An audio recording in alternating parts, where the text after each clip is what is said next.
MA final के सभी बच्चों का स्वागत। हम साकेत की व्याख्या पढ़ रहे थे। बहुत ही महत्वपूर्ण स्थल जो अपन व्याख्या की कर रहे हैं, आप सभी ध्यान से पढ़िएगा। सेकंड पेपर में साकेत चलती है आपके, साकेत का भी नवम सर्ग चलता है। पूरा साकेत नहीं पढ़ना है हमें, केवल नवम सर्ग पढ़ना है जिसमें उर्मिला के विरह का वर्णन किया गया है। तो व्याख्या अपन आगे करते हैं। मिली मैं स्वामी से पर कह सकी क्या संभल के, बहे आंसू हो के सखी सब उपालंब गल के, उन्हें हो आई जो निरख मुझको नीरव दया, उसी की पीड़ा का अनुभव मुझे रह गया। यहाँ जब उर्मिला अपने पति लक्ष्मण से दूर होती है, वो वनवास में जाते हैं और अकेला जीवन बिताती है। उसके बाद जब चित्रकूट में मिलना होता है तो वो अधिक मिल नहीं सकी, यानी अपने मन की बात नहीं कह सकी। तो कहती है मिली मैं स्वामी से पर कह सकी क्या संभल के, कि जब मैं अपनी सखी को कह रही है उर्मिला कि जब मैं अपने प्रिय से मिली तो मिलना तो हुआ लेकिन वो बेकार गया मिलना, क्योंकि वो संभल कर कोई बात नहीं कह सकी। उर्मिला कहती है कि मेरे मन में प्रिय से कहने के लिए जितनी सारी बातें उमड़ घुमड़ रही थी, जो विचार थे, वो सब उन्हें देखते ही खत्म हो गए। सारी चीज़ें समाप्त हो गई, यानी वो संभल ही नहीं सकी और मानो आँखों के आगे आंसू जो है वो गल गल करके बह गए। जो जो भाव थे, जो विचार थे, जो शिकायतें थी, वो सारी आंखों के रास्ते बह करके निकल गई, मानो जो विचार थे वो गल गए हों। अभिप्राय है कि उन्हें देख करके उर्मिला को आंसू आ गए, रोने लग गई वो। और इसका परिणाम ये निकला कि सारी शिकायतें जो थी, सारे जो शिकवे थे, गिले थे, आंसुओं के रूप में बह गए। उर्मिला आगे कहती है कि जो है उन्हें हो आई जो निरख मुझको नीरव दया, नीरव यानी बिल्कुल चुपचाप बिना कोई बात किए, उसी पीड़ा की पीड़ा का अनुभव मुझे रह गया। यानी पति ने जब देखा पत्नी इस प्रकार अविरल अश्रु वर्षा कर रही है, रो रही है, तो उसको देख करके उन्हें दया आ गई। और इस दया का भाव जब उर्मिला ने पति की आंखों में देखा तो उसे बहुत ज़्यादा पीड़ा हुई कि कोई स्वाभिमानी स्त्री जो होती है वो दया नहीं चाहती अपने लिए, स्नेह चाहती है, गौरव का भाव चाहती है। तो यहाँ एक स्त्री के मन की पीड़ा को बहुत बारीकी से मैथिली शरण गुप्त जी वर्णन करते हैं कि जैसे ही मुझे देख करके उन्हें दया आई तो वे दया भाव उन्होंने दिखाया, तो इसके कारण गहरी चोट उर्मिला को पहुंची। उसी की स्मृति हृदय पर आघात किए हुए अभी भी जीवित है। कुछ न कह सकी अपनी, न उनकी पूछ में सकी भय से, अपने को भूले वे मेरे ही कह उठे सखेद हृदय से, मिथिला मेरा मूल है और अयोध्या फूल, चित्रकूट को क्या कहूँ रह जाती हूँ भूल। अब आगे की पंक्तियों में उर्मिला कहती है कि इस प्रकार की स्थिति में न तो मैं अपने मन की बात कुछ न कह सकी अपनी, न उन्हीं की मैं पूछ मैं सकी भय से, डर के मारे, भय के मारे ना तो कुछ पूछ सकी और न मैं उनकी कोई बात जो है उनको कह सकी, न वो कह सके। तो साहस नहीं हुआ उर्मिला को।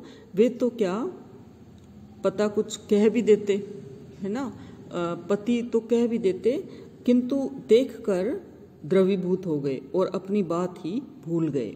मेरी ही कह उठे सखेद, सखेद यानी खेद सहित, दुख सहित, हृदय से जो है अपनी बात भी भूल गए उर्मिला की आंखों के आंसू देख करके, और वो अपनी बात भी नहीं कह सके, दया खा गए, और इधर उर्मिला भी अपनी बात नहीं कह सकी। इस प्रकार वो उसे देख करके, लक्ष्मण जो है उर्मिला को देख करके द्रवीभूत हो गए और कुछ अपनी बात भी भूल गए। परिणाम यह निकला कि उर्मिला के सारे कष्ट जो हैं वो दिल में ही रह गए। और उर्मिला कहती है कि मुझे इसी बात का पश्चाताप है कि न तो मैं कुछ कह सकी, न अपने मन की बात, और न ही मेरे कानों में प्रिय लक्ष्मण की बात कानों में पड़ी, और इस पश्चाताप का भाव जो है उसे बहुत दुखी करता है। मिथिला मेरा मूल है और अयोध्या फूल, चित्रकूट को क्या कहूँ रह जाती हूँ भूल। अब आगे उर्मिला अपने क्योंकि चित्रकूट में मिलती है उनसे, तो अब वो आगे चिंतन करती है कि मिथिला जो है वहाँ तो मेरा जन्म स्थान हुआ, मूल है, वहाँ पैदा हुई। अयोध्या फूल, अयोध्या क्या है? भविष्य है। वो वहाँ विकास हुआ और वो उसका कर्मस्थली है। मतलब कि मिथिला में वो पैदा हुई तो यौवन का विकास जो है वो अयोध्या में हुआ। पर इतने में भी उसको ये समझ नहीं आता है कि चित्रकूट को क्या कहूँ, जहाँ प्रिय लक्ष्मण रहते हैं। इसी सोच में वो पड़ जाती है कि आखिर चित्रकूट की किससे तुलना कहूँ, चित्रकूट को क्या कहूँ, रह जाती हूँ भूल। मिथिला में पैदा हुई और वहाँ उसका आगे का जीवन चला, लेकिन चित्रकूट को अब वो क्या कहे समझ में नहीं आता है। एक नया स्थान जो है वो बन गया है। सिद्ध शिलाओं के आधार ओ गौरवगिरी उच्च उदार।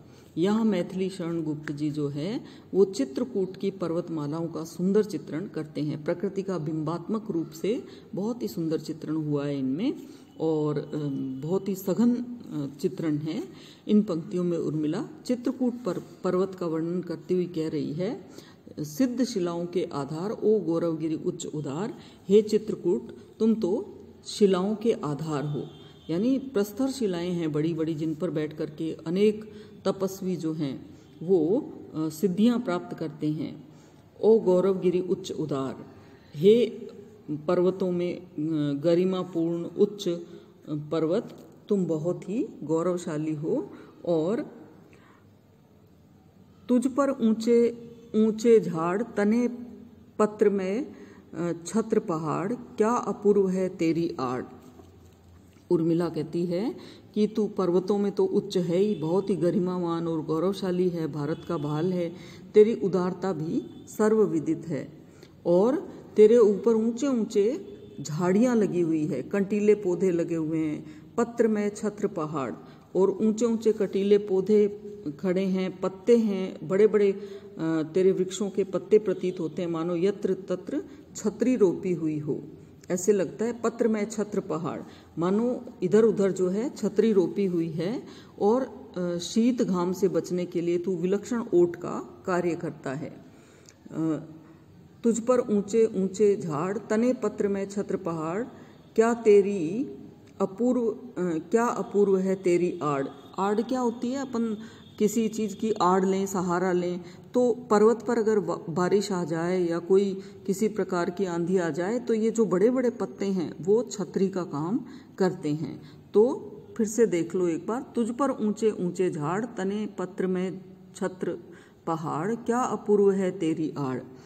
उर्मिला कहती है कि हे गौरवमय पर्वत, हे गौरवशाली गरिमावान उच्च पर्वत, तेरी उदारता तो सर्वविदित है, तेरे ऊपर ऊंचे ऊंचे कंटीले पौधे लगे हुए हैं और तेरे जो विशालकाय वृक्षों के पत्ते हैं वो ऐसे प्रतीत होते हैं मानो इधर उधर छतरियां रोपी हुई है, जो सर्दी या गर्मी से बचने के लिए तू विलक्षण ओट का कार्य प्रदान करने लगता है।